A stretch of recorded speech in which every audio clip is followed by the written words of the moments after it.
Então, olha só. Vamos pensar agora em um problema parecido com aquele anterior. Só que eu mudei a função. A função, ao invés de ser e elevado a menos x, como foi aquela anterior ali, a função agora é 1 sobre x. Ela não vai cruzar com o eixo y mais. Mas o aspecto do gráfico continua sendo esse aspecto de rampa. É uma rampa decrescente isso aqui, né? Ela vai descendo, vai tendendo a zero, semelhante ao que aconteceu com a função anterior, do exercício anterior, do e elevado a menos x. E eu quero saber o seguinte, qual é a área dessa região que está debaixo aqui? Na verdade, a pergunta que eu tinha colocado aqui é o seguinte, ó. Há uma quantidade finita de tinta que permita pintar a região sob a curva? A região no primeiro quadrante aqui, sob a curva, com x maior ou igual a 1? Bom, vamos ver?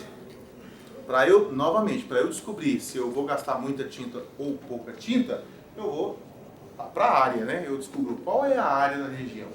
Aí eu descobrindo qual que é a área da região, eu vou falar, olha, a área é muito grande, então muita tinta. A área pequenininha, pouca tinta. Então a pergunta é, qual é a área dessa região?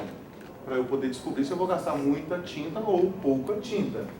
Então nesse caso aqui, ó, a área seria o quê? Seria a integral de 1 para frente, né? E não vai parar nunca mais lá, ó. Seria a integral de 1 até infinito. Vai embora, não para nunca mais. E a função que você vai integrar é essa função que está aqui em cima. É esse 1 sobre x, dx. A exemplo do que nós fizemos anteriormente, a ideia é a gente usar o que eu já sei lá no Teorema Fundamental do Cálculo. Mas para isso eu preciso estar com um intervalo que tenha começo e fim. Então, como é que a gente vai fazer? Novamente, vamos lançar a mão aqui de um ponto de parada estratégico. Ó. Vamos supor que eu pare aqui. Eu chamo, a letra que você vai usar pouco importa, tá bom? Eu parei aqui. Se eu parar aqui nesse lugar aqui, eu vou olhar para isso que está aqui. Ó. Olha só, à esquerda aqui. Essa parte pintada de preto com azul aqui, eu vou tentar descobrir qual é essa área. Essa área aqui em função de lambda. Aí depois que eu achar essa área em função de lambda, eu vou pegar esse lambda aqui e vou mandar ele para infinito para descobrir qual é a tendência. Quando você aumenta o tamanho do lambda, para onde é que isso vai? A ideia é essa. Então olha só, vamos de novo aqui. Ó. Eu vou pegar então calcular a área dessa região aqui pintada de azul com preto. Então vai ficar assim, a integral de 1 até lambda. A integral de 1 até lambda de... Assim, da função normal aqui, é 1 sobre x dx. Certo? Bom, aí isso aqui que você está vendo aqui, ó, vai retornar para mim o que eu estou chamando aqui de A de lambda. É a área da região até chegar no lambda. E depois de fazer isso, eu vou fazer aqui, ó, limite quando o lambda vai para infinito. Então, esse símbolo aqui é o símbolo que eu utilizo para representar esse limite. É o limite de uma integral. Bom, para eu fazer isso aqui, geralmente nós começamos de dentro para fora. Eu calculo a primitiva, depois eu calculo a integral de 1 até lambda usando a primitiva, aí eu vou achar o A de lambda. Aí depois que eu passo o limite. Então o limite é a última coisa. A primeira coisa que você faz aqui é calcular aqui, ó, de dentro. Vai ficar assim, limite quando lambda tende a infinito, assim, primitiva de 1 sobre x. Alguém lembra? Ln, não é verdade? Então vai ficar assim, ó, Ln de x, variando aqui de 1 até lambda. Então veja, eu estou resolvendo lá a parte de dentro, né? De dentro para fora. Agora vamos lá, você vai colocar aqui, trocar o x por lambda, menos trocar o x por 1. Então vai ficar assim. Isso aqui vai ficar assim, ó. Isso aqui é igual ao limite quando lambda tende a infinito. Aqui vai ficar assim, Ln de lambda menos Ln de 1. Ah, beleza. E quanto é que dá o Ln de 1? Ln de 1 dá 0. Ln de 1 dá 0. Então você tem que calcular esse limite aqui, ó. Limite do Ln de lambda para quando lambda vai para infinito. Alguém lembra a função logaritmo natural? Tá vendo? Eu preciso ter essas ideias. Como é que é a função logarítmica natural, o gráfico dela? Quando você aumenta o argumento do ln, o que acontece com a ln da coisa quando a coisa vai para infinito?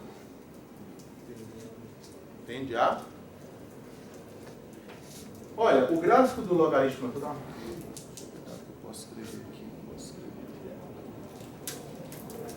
Olha, o gráfico do logaritmo natural, ele tem essa cara aqui, ó.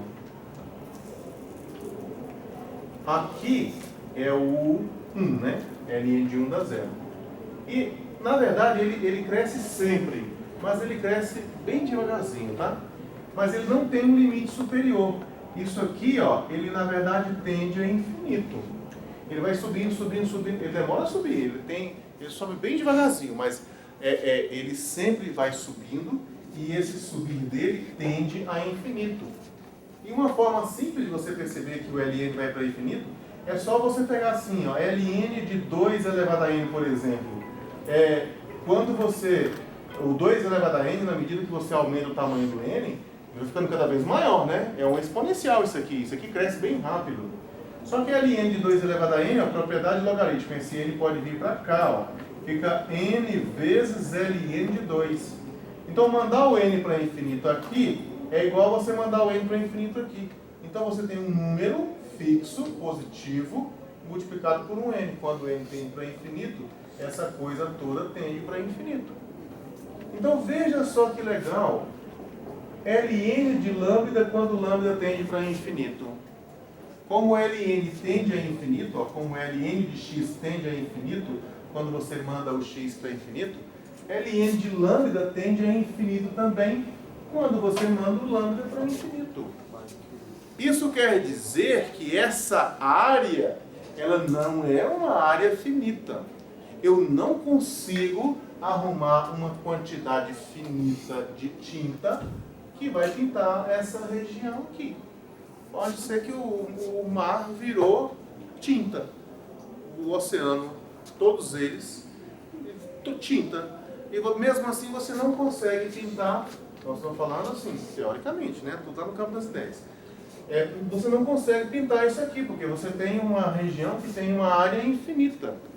Quando isso aqui chama integral imprópria, né? Essa integral que envolve infinito, é integral imprópria. Quando a integral imprópria dá um número fixo, a gente diz assim, a integral imprópria é convergente. Quando ela dá mais infinito, menos infinito, ou não dá nada, porque você pode se deparar com uma situação onde ela não dá nada, aí nós dizemos que ela é divergente. Então, naquela primeira integral imprópria que nós calculamos ali, do e elevado a menos x, ela é uma integral imprópria convergente. Já essa aqui, ela é uma integral imprópria divergente, porque eu encontrei aqui, ó, que a resposta é infinito. Ok?